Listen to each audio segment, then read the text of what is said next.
ఈరోజు వీడియోలోకొచ్చి Capital Numbers Infotech SME IPO అనమాట. కంపెనీ అనాలిసిస్ చూసి లేటెస్ట్ గ్రే మార్కెట్ ప్రీమియం చూసి అప్లై చేయాలో లేదో చూద్దాం. ముందుగా ఈ కంపెనీ చూసుకుంటే 2012లో స్టార్ట్ అయిందనమాట. వెస్ట్ బెంగాల్‌కి చెందిన company. Capital Number Infotech Limited అని. ఇది digital consultancy, IT engineering services offer చేస్తూ ఉంటుందనమాట. సాఫ్ట్‌వేర్ డెవలప్‌మెంట్ అవి చేస్తూ ఉంటుంది.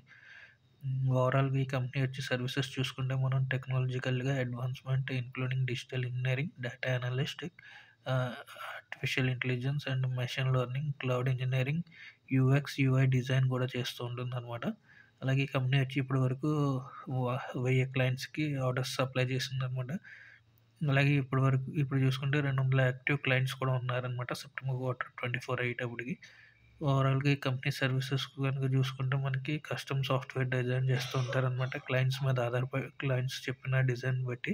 అలాగే వెబ్ డెవలప్‌మెంట్ చేస్తుంటుంది. మొబైల్ యాప్ డెవలప్ చేస్తుంటుంది. అలాగే క్వాలిటీ అష్యూరెన్స్ కూడా చేస్తూ ఉంటుందనమాట.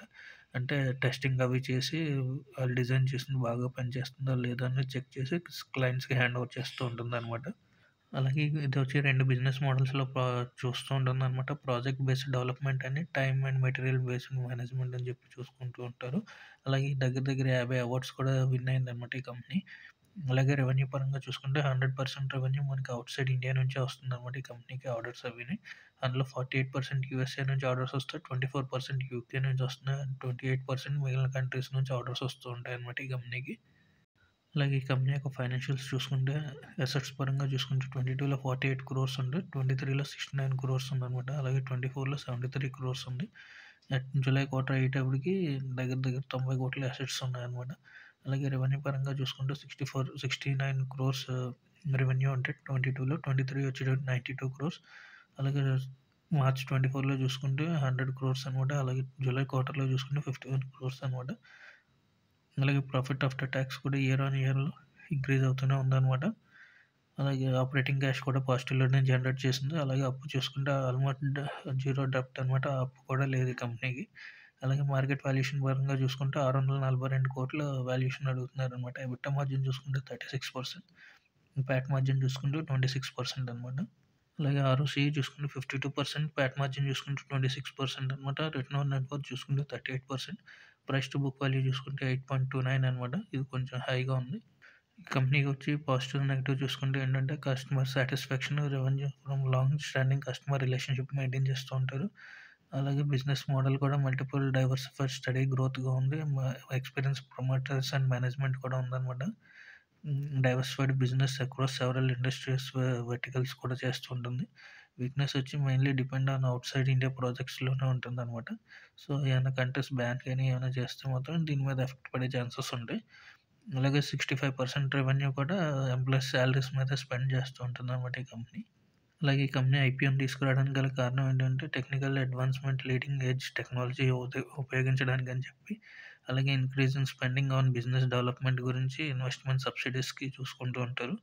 అలాగే funding inorganic growth, unidentified acquisitions అవి కొత్తగా ల్యాండ్స్ అది బిల్డింగ్స్ అవి కొనడానికి అని చెప్పి జనరల్ కార్పొరేట్ పర్పస్‌కి.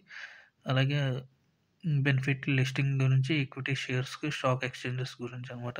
ఎల్ అంటే స్టాక్ ఎక్స్‌చేంజ్‌లో లిస్ట్ అవ్వడానికి అని చెప్పి ప్రమోటర్స్ ఆలోచించి తీసుకొచ్చారు. అందులో భాగంగా ప్రమోటర్స్ వచ్చి 32,20,000 షేర్స్‌ని అమ్ముతున్నారనమాట. ఆఫర్ కింద. ఐపీఓ టైమ్‌లైన్ చూసుకుంటే 20 జాన్ ఓపెన్ అవుతుంది. 22 జాన్ క్లోజ్ అవుతుంది. లిస్టింగ్ చూసుకుంటే 27 జాన్ అనమాట. అలాట్‌మెంట్ వచ్చి 23 జాన్‌నే అలాట్ అవుతుందనమాట. వెబ్‌సైట్ వచ్చి లింక్డ్ఇన్ టైమ్ ఇండియా ప్రైవేట్ లిమిటెడ్‌లో. అందులో ఫ్రెష్ ఇష్యూ టోటల్ సైజ్ వచ్చి 169 క్రోర్స్ అనమాట. అందులో ఫ్రెష్ ఇష్యూ వచ్చి 84 క్రోర్స్ 69 లాక్స్ అనమాట. ఆఫర్ ఫర్ సేల్ కూడా 84 క్రోర్స్ 69 లాక్స్ అనమాట. ప్రైస్ బ్యాండ్ వచ్చి 250 నుంచి 263 రూపీస్ పర్ షేర్ ఉంది. లాట్ సైజ్ వచ్చి 400 షేర్స్ ఉంటాయన్నమాట. రిటైల్‌లో ఒక లాట్‌లో 400 షేర్స్ ఉంటాయి కాబట్టి 1,05,000 మనకి అమౌంట్ కావాల్సొస్తుందన్నమాట. ఓవరాల్‌గా చూసుకుంటే ఏంటంటే స్మాల్ ఐటీ కంపెనీ అనమాట. కాకపోతే ఇది all services, software related development అన్నీ చేస్తూ ఉంటుంది. అలాగే కంపెనీ కూడా కొంచెం హైయర్‌గా వాల్యుయేషన్స్ తీసుకొచ్చారనమాట. ఇంకా రీజనబుల్‌గా తీసుకొస్తే ఇంకా బావుండేది. అలాగే ఫైనాన్షియల్‌గా స్టేబుల్‌గా ఉన్న కంపెనీ అనమాట. ఇది ఆల్రెడీ 2012 నుంచే ఉంది కాబట్టి కంపెనీ ఈ మంచి అప్ అండ్ డౌన్స్ అన్నీ చూసింది కాబట్టి ఫ్యూచర్‌లో కూడా మల్టీ బ్యాగర్ స్టాక్ అయ్యే ఛాన్సెస్ ఉన్నాయన్నమాట. సో, ఆల్రెడీ ఇప్పుడు గ్రే మార్కెట్ ప్రీమియం చూసుకుంటే రూ. 70 ఉంటే 27% చూపిస్తుందనమాట. సో, 20థ్ ఓపెన్ అవుతుంది కాబట్టి ఈ లోపల ఇంకా గ్రే మార్కెట్ ప్రీమియంలో పెరిగే ఛాన్సెస్ ఉన్నాయి కాబట్టి సో, మేబీ 50, 80% గ్రే మార్కెట్‌కెళ్ళే ఛాన్సెస్ ఉన్నాయి. సో, మీరు అప్లై చేయాలనుకుంటే లిస్టింగ్ గెయిన్స్‌కి కంపల్సరీ అప్లై చేసుకోవచ్చు. లాంగ్ టర్మ్ కూడా మంచి బాగా మల్టీ లెటర్ అయ్యే ఛాన్సెస్ ఉన్నాయి కాబట్టి లాంగ్ టర్మ్ కూడా హోల్డ్ చేసే స్టాక్ అనమాట. సో, ఎప్పటికప్పుడు మీరు వాచ్ లిస్ట్‌లో పెట్టుకొని పెరుగుతుంటే రిజల్ట్స్‌ని బట్టి దాన్ని బట్టి మీరు అప్లై చేసుకోవచ్చనమాట. సో, లిస్టింగ్ గెయిన్స్‌కైతే కంపల్సరీ లిస్టింగ్ గెయిన్స్‌కి అప్లై చేసుకునే స్టాక్ అనమాట. Thank you for watching.